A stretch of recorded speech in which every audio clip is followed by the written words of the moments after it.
गांव में एक बड़ा सा घर था, लाल ईंटों वाला। आंगन में तुलसी चौरा और दीवार पर भगवान की तस्वीरें। घर की मुखिया थे ठाकुर हरिप्रसाद सिंह, रौबीली मूछें और आंखों में अपने खानदान की इज्जत का गुरूर। उनका बेटा राघव शहर में नौकरी करता था। जब उसकी शादी हुई तो सबको लगा अब घर में बहू आएगी, परंपरा निभाएगी, चौकी चूल्हे को संभालेगी। नई बहू सुमन, मासूम सी सूरत, लेकिन आंखों में अपने सपनों की चमक। उसने भी एमबीए किया था। शादी के बाद उसने कहा, बाबूजी, मुझे भी शहर में नौकरी करनी है। मैंने इंटरव्यू दिया था, सिलेक्शन हो गया है। ठाकुर साहब की भौहें तन गई। हमारी बहू नौकरी करेगी, वो भी पराए मर्दों के साथ दफ्तर में बैठेगी, हमारी इज्जत मिट्टी में मिल जाएगी। राघव ने कहा, बाबूजी, सुमन ने बहुत मेहनत की है पढ़ाई में, वो सिर्फ घर में कैद नहीं रहना चाहती। लेकिन ठाकुर साहब सुनने वाले कहाँ थे।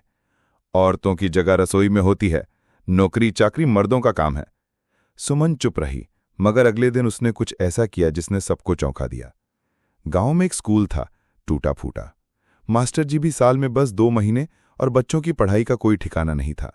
सुमन ने अपनी नौकरी छोड़ने का फैसला किया, लेकिन किसी से कुछ नहीं कहा। उसने वही काबिलियत गांव के बच्चों में बांटना शुरू किया। कहीं छत पर, कहीं आंगन में। बच्चों को उसने बोलना सिखाया, पढ़ना सिखाया, सपने देखना सिखाया। धीरे धीरे स्कूल की शक्ल बदल गई। गांव के लोग उसकी इज्जत करने लगे। एक दिन वही ठाकुर साहब भी उसकी क्लास के पीछे खड़े होकर देख रहे थे। बच्चों की आंखों में जो चमक थी वो उनकी बहू ने दी थी।